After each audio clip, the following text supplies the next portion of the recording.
नमस्कार, स्वागत है आपका राज्यसभा टीवी में। आपके साथ मैं हूं अभिलाषा पाठक। आइए बुलेटिन की शुरुआत करेंगे इस वक्त की हेडलाइंस के साथ। 22 अगस्त से फ्रांस, संयुक्त अरब अमीरात और बहरीन के दौरे पर जाएंगे प्रधानमंत्री नरेंद्र मोदी। आपसी संबंधों को बढ़ाने और अंतर्राष्ट्रीय संबंधों में भारत की भूमिका को रेखांकित करना मकसद। 25 अगस्त को फ्रांस के पेरिस शहर में G7 शिखर सम्मेलन में करेंगे शिरकत।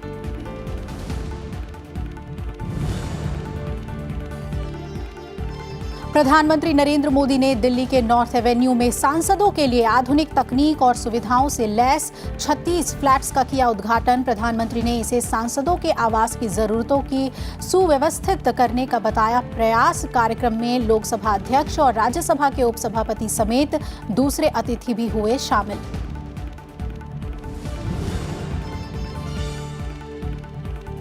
मेक इन इंडिया के तहत भारत का महत्वपूर्ण साझेदार बन सकता है Lithuania. Bharat Lithuania business forum के बैठक में उपराष्ट्रपति एम वेंकैया नायडू का संबोधन। कहा, निवेशकों के लिए सबसे बड़ा आकर्षण का केंद्र है भारत। लिथुआनिया के प्रधानमंत्री से मुलाकात के अलावा लिथुआनियाई सांसद सीमास का भी किया दौरा।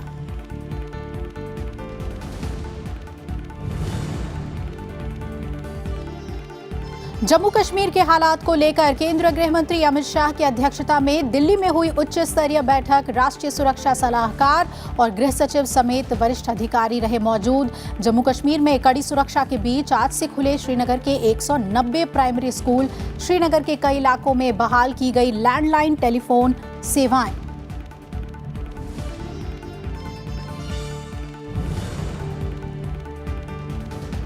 और राजधानी दिल्ली के यमुना नदी से सटे इलाकों में बाढ़ का अलर्ट। 205.33 मीटर के खतरे के निशान के ऊपर बह रही है यमुना। बारिश और भूस्खलन से हिमाचल प्रदेश और उत्तराखंड में भारी तबाही। हिमाचल में बाढ़ से जुड़े हादसों में अब तक 28 की मौत। उत्तराखंड में बादल फटने से 20 की मौत। राजधानी दिल्ली में गृह मंत्रालय में जम्मू कश्मीर के हालात को लेकर एक अहम बैठक हुई है और इस बैठक की अध्यक्षता केंद्रीय गृह मंत्री अमित शाह ने की। राष्ट्रीय सुरक्षा सलाहकार अजीत डोभाल, केंद्रीय गृह सचिव राजीव गाबा और कई वरिष्ठ खुफिया अधिकारी इस बैठक में मौजूद थे।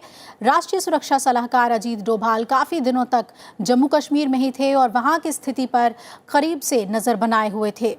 अजीत डोभाल 2 दिन पहले से ही घाटी के दौरे के बाद दिल्ली लौटे हैं।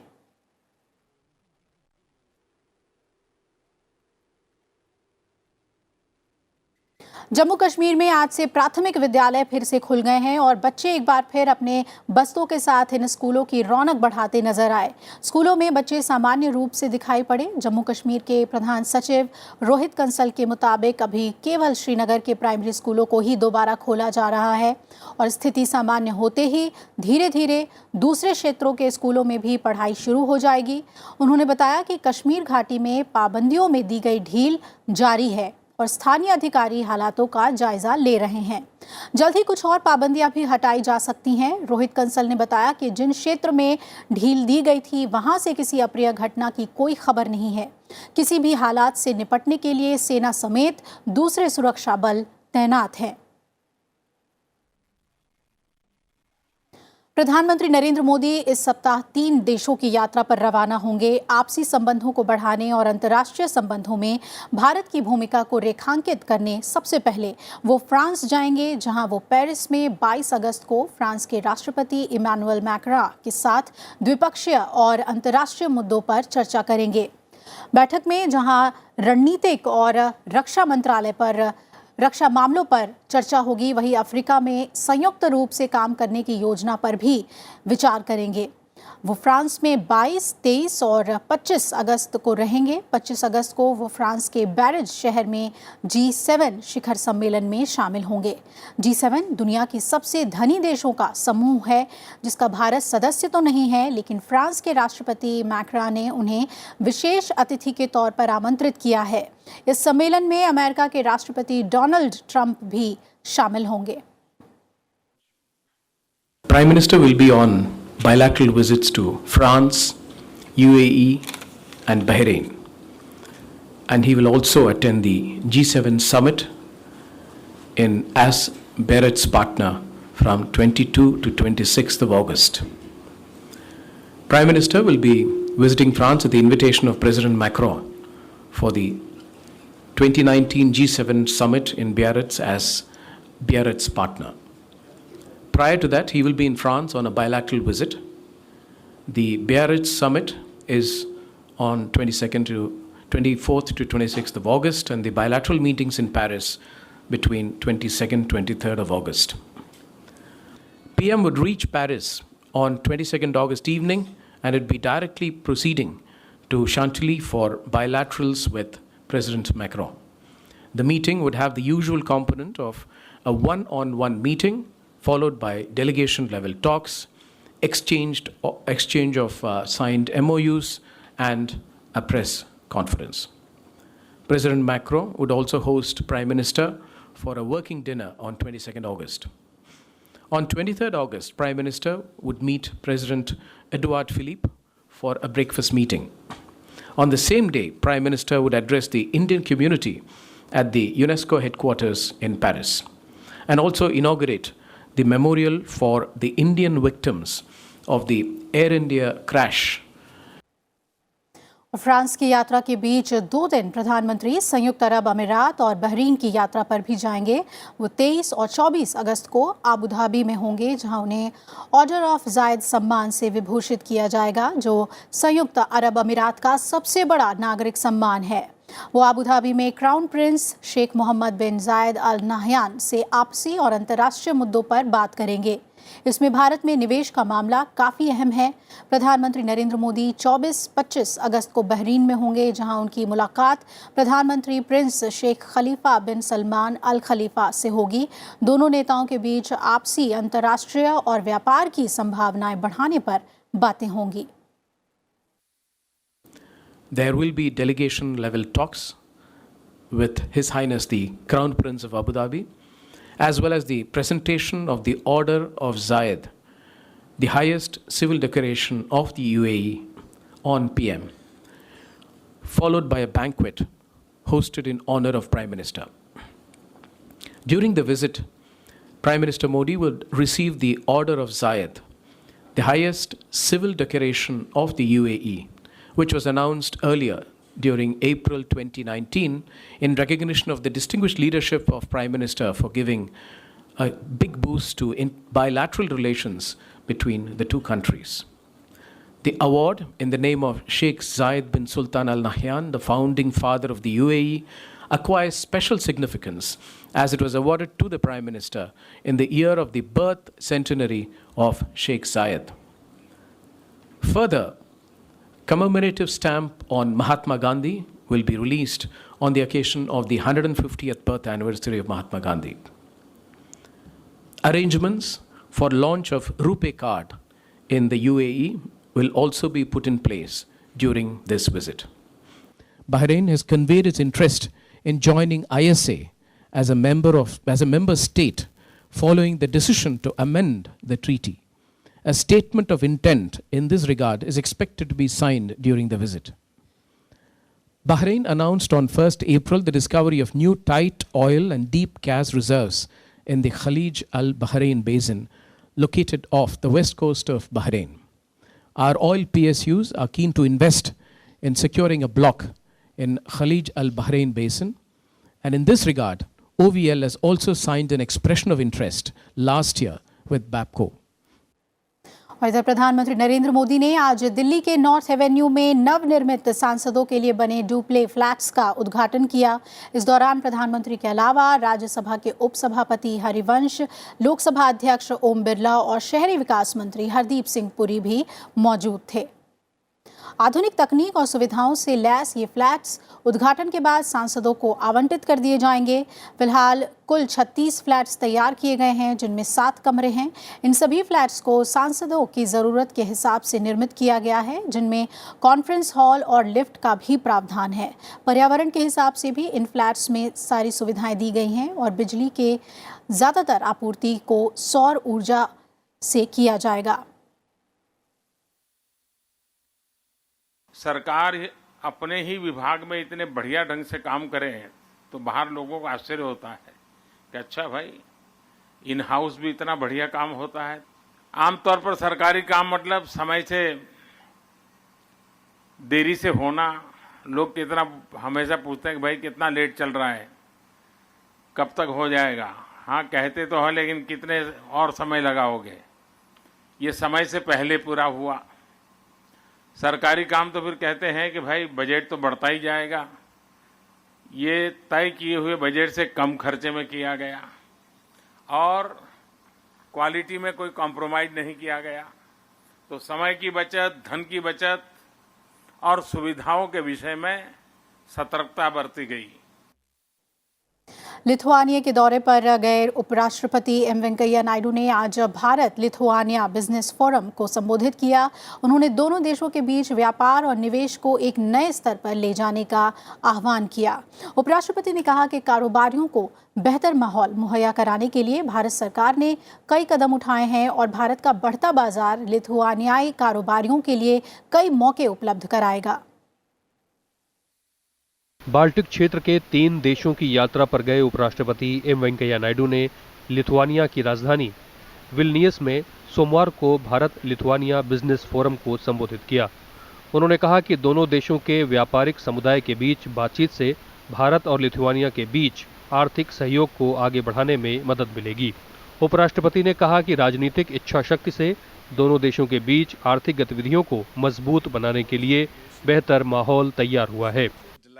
have taken many ambitious plans to build next generation infrastructure, including 100 smart cities, airports, high-speed trains, highways, and cyber connectivity. There is a rapid growth in construction of national highways, and there are ambitious plans to develop more than 100 rivers as national waterways. These programs will vastly improve connectivity and prove as a catalyst for industrialization and to take our trade and investment to a new level. उपराष्ट्रपति ने कहा कि Bharat Lithuania द्विपक्षीय व्यापार लगभग 300 million अमेरिकी dollar का है, जो दोनों देशों के बीच वास्तविक क्षमता से काफी कम है। उन्होंने कहा कि आपसी कारोबार को दोगुना करने के लिए नए क्षेत्रों में संभावनाओं की तलाश की जानी चाहिए। उपराष्ट्रपति ने लिथुआनिया के कारोबारी प्रतिनिधिमंडल को भारत आने के लिए आमंत्रित भी किया। India-Lithuanian bilateral trade is around $300 million. Does not really reflect our true potential. There is vast scope. There is a need to double our efforts and explore more and more areas of cooperation and engagement. Our economies have significant complementarities in which we can be leveraged for mutually beneficial cooperation. Lithuania की अर्थव्यवस्था और नवाचार विभाग के उपमंत्री मॉरियस स्कुओडिस ने उच्च स्तरीय भारतीय प्रतिनिधिमंडल का स्वागत किया और लिथुआनिया में कारोबारी अवसरों के बारे में जानकारी दी। उन्होंने लिथुआनिया में निवेश के लिए भारतीय कारोबारियों से सहयोग की भी अपील की है। Our confederation is an umbrella organization united more than 50 sectorial and 5 regional associations, which comprise over 3,000 medium and large enterprises from various public and private sectors. सम्मेलन में शामिल हुए व्यापार प्रतिनिधिमंडल के सदस्यों ने कृषि, विनिर्माण, सौर ऊर्जा, जैव प्रौद्योगिकी, रियल एस्टेट और अन्य क्षेत्रों में कारोबारी मौकों का पता लगाने और दोनों देशों के प्रयासों को एक दूसरे तक पहुंचाने की सराहना की है। I propose to meet with a lot of these local people, including the Indians who are operating here, because it's easier to understand them and to do business with them. So I'm very hopeful that something will come out of it at the end of it. And of MOU, we could go to the realities, we could go to the real business cooperation in the future in the both countries. As in India, Lithuania has what to share, let's say, to Indian partners. Bharat Lithuania के बीच व्यापारिक सहयोग बढ़ाने के कई मौके हैं और दोनों देशों के उद्योग जगत के प्रतिनिधियों को इस क्षेत्र में सहयोग बढ़ाने के लिए नियमित बातचीत के लिए आमंत्रित किया गया है। लिथुआनिया से राजकमल राव, राज्यसभा टीवी। उपराष्ट्रपति एम वेंकैया नायडू ने सोमवार को उच्च स्तरीय संसदीय प्रतिनिधिमंडल के साथ लिथुआनियाई संसद का भी दौरा किया। लिथुआनियाई संसद सीमास में उनका स्वागत स्पीकर विक्टोरिस प्रैंकिटिस ने किया। भारत और लिथुआनिया के संसदीय प्रतिनिधिमंडलों ने दोनों देशों के संसदीय प्रणालियों से संबंधित प्रक्रियाओं, सम्मेलनों और परंपराओं पर बातचीत की।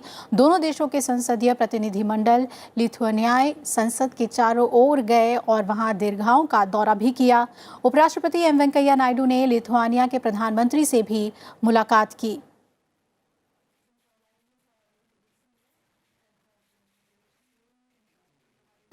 उपराष्ट्रपति ने मेमोरियल पर उन लोगों को माल्यार्पण भी किया जो लिथुआनियाई स्वतंत्रता के संघर्ष में शहीद हुए थे।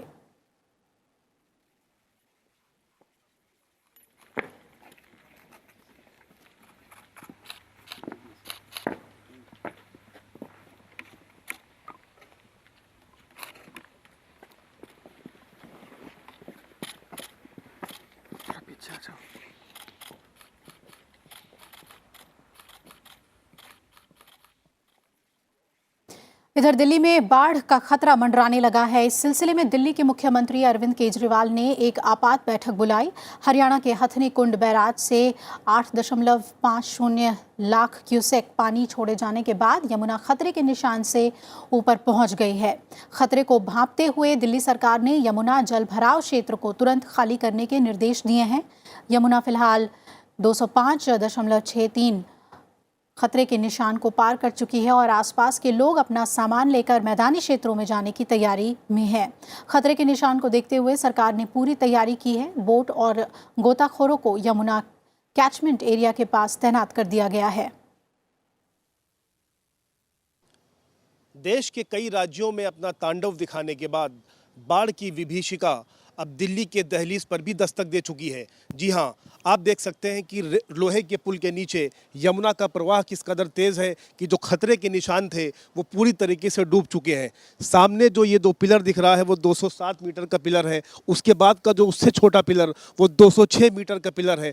उसके बाद 204 और 203 मीटर का जो पिलर है वो पूरी तरह से डूब चुका है। और इसके आसपास की जो बस्ती है, जो आबादी थी, जो मेहनतकश और मजदूर लोग यहाँ पर मेहनत करने के बाद रात में अपना गुजर बसर करते थे, वो छोड़ करके यहाँ से भाग रहे हैं। आप देख सकते हैं जो झुग्गियाँ हैं अगल बगल, किस तरह से लोग यहाँ पर अपने सामान को ले जा रहे हैं और ये मेहनतकश लोग आगे टेंट लगा करके अपने रहने की व्यवस्था कर रहे हैं। दरअसल यहाँ पर हरियाणा के हथनी कुंड बैराज से तकरीबन 8.5 लाख क्यूसेक पानी यमुना को छोड़ा गया है। लिहाजा यहाँ पर खतरे की घंटी बज चुकी है। प्रशासन शासन पूरी तरह से अलर्ट हो चुका है और तमाम जो एनडीआरएफ हो, गोताखोर हो, हर तरह से शासन ने इस चुनौती से निपटने का इंतज़ाम भी कर लिया है।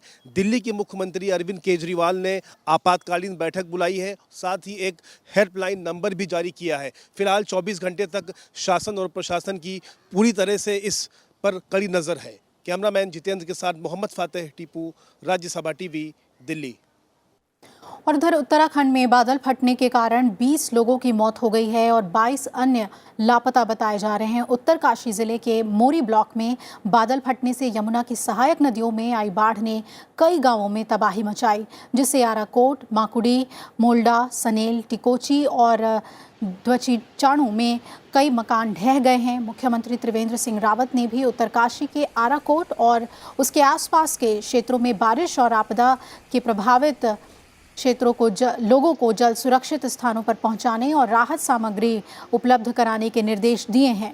एनडीआरएफ समेत कई संगठन राहत और बचाव कार्य में लगे हुए हैं। मौसम विभाग ने अगले 24 घंटों में भारी बारिश की चेतावनी जारी की है। वहीं उत्तराखंड के मुख्यमंत्री त्रिवेंद्र सिंह रावत ने आज गृह मंत्री से मुलाकात की और उन्हें यहाँ के हालात के बारे में जानकारी दी।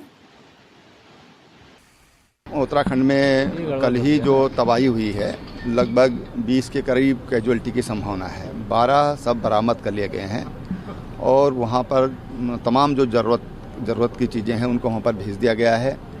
वहाँ पर 2 सेना के जहाज़ हेलीकॉप्टर हमने लिए हैं, 2 हमने अपने स्टेट के हेलीकॉप्टर हमने लिए हैं, एक हमारा स्टेट का, एक हमने किराए पर लिया है। और वहाँ पर जो ज़रूरी आवश्यकता की चीज़ें वो सब वहाँ पर उपलब्ध करा दी गई हैं। लगभग 200 के करीब जवान हमारे एसडीआरएफ, एनडीआरएफ और फॉरेस्ट से जुड़े हुए ऐसे 200 लोगों को वहाँ पर रेस्क्यू में लगाया गया है। सड़कें लगभग 21 पॉइंट पर हमारी सड़कें वहाँ पर बह गई हैं बादल फटने की वजह से। तो उन सड़कों को जल्दी ठीक करने का किया जा रहा है। और वहीं जम्मू कश्मीर में अचानक तवी नदी का जलस्तर बढ़ने से 4 लोग निर्माणाधीन पुल पर फंस गए और वायुसेना ने हेलीकॉप्टर के जरिए इन सभी को बचाया। दरअसल ये सभी युवक मछलियां पकड़ने गए थे और नदी की तेज धारा में फंस गए। हादसे की जानकारी मिलते ही वायुसेना रेस्क्यू करने पहुंच गई और सभी को सकुशल बचा लिया गया।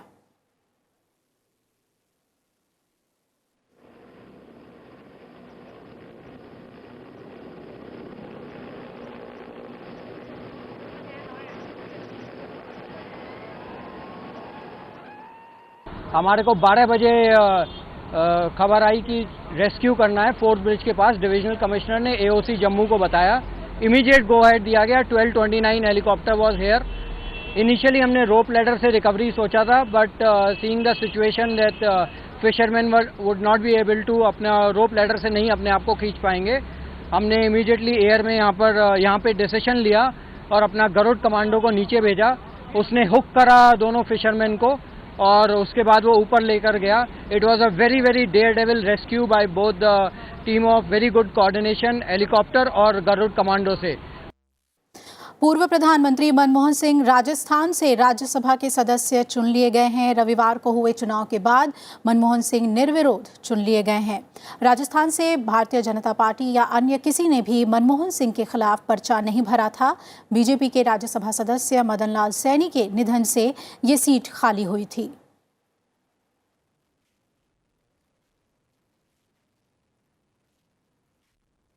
लोकसभा अध्यक्ष ओम बिरला ने हाउसिंग फॉर ऑल योजना के लिए रियल एस्टेट सेक्टर को आगे आने की अपील की है। ओम बिरला राष्ट्रीय रियल एस्टेट विकास परिषद के राष्ट्रीय सम्मेलन में बोल रहे थे। उन्होंने कहा कि तेज आर्थिक विकास के लिए रियल एस्टेट का मजबूत होना जरूरी है। राष्ट्रीय रियल एस्टेट विकास परिषद के 2 दिवसीय सम्मेलन की सोमवार को शुरुआत हुई। परिषद के उद्घाटन सत्र के मौके पर लोकसभा अध्यक्ष ओम बिरला ने शिरकत की। लोकसभा अध्यक्ष ने कहा कि प्रधानमंत्री का संकल्प है कि 2022 तक गांव और शहर में सभी को अपना घर आवास मिल सके। उन्होंने कहा कि जब तक प्राइवेट डेवलपर सस्ती दरों पर अच्छी क्वालिटी के मकान उपलब्ध नहीं कराएंगे, तब तक सरकार के लिए 2022 तक सबको मकान का लक्ष्य हासिल कर पाना मुश्किल होगा। ये रियल एस्टेट सेक्टर जहां हमारे आर्थिक विकास की गति को बढ़ाने का काम भी करेगा, वहां इस देश के अंदर अगर बेरोजगारी समाप्त करनी है, स्किल हो अनस्किल्ड लेबर हो, उसको 2 हाथों को काम देना है, तो सबसे बड़ी इंडस्ट्रीज इस दुनिया के अंदर है तो रियल एस्टेट इंडस्ट्रीज है। लोकसभा अध्यक्ष ने कहा कि रियल एस्टेट के बारे में काफी समय से कुछ गलत धारणाएं भी बनी हुई हैं, लेकिन कुछ की वजह से सबको बुरा कहना ठीक नहीं है। कार्यक्रम में शिरकत कर रहे केंद्रीय मंत्री जी किशन रेड्डी ने कहा कि 2 दिवसीय सम्मेलन से जो सुझाव आएंगे उस पर सरकार विचार करेगी। आप लोग चर्चा करिए। एक जो हाउसिंग फॉर ऑल फॉर 2022 के लिए जो कैसा काम करना चाहिए आप सुझाव दीजिए, चर्चा करिए, सरकार के सामने लगाइए। सरकार की तरफ से जो पॉसिबल है, जो पॉजिटिव है, जो कंस्ट्रक्टिव सजेशंस जो देंगे, उस सजेशन के आधार पर आने वाले दिन में हमारा सरकार आगे बढ़ेंगे। राष्ट्रीय रियल एस्टेट विकास परिषद के 2 दिन तक चलने वाले सम्मेलन में काफी संख्या में लोग भाग ले रहे हैं। जाहिर है मंथन से जो चीजें निकल कर आएंगी उससे आने वाले समय में रियल एस्टेट सेक्टर के लिए कुछ बेहतर परिणामों की उम्मीद की जा सकती है। नवविक्रम सिंह, राज्यसभा टीवी। और इसी के साथ इस बुलेटिन में फिलहाल इतना ही। जुड़े रहिए राज्यसभा टीवी के साथ। नमस्कार।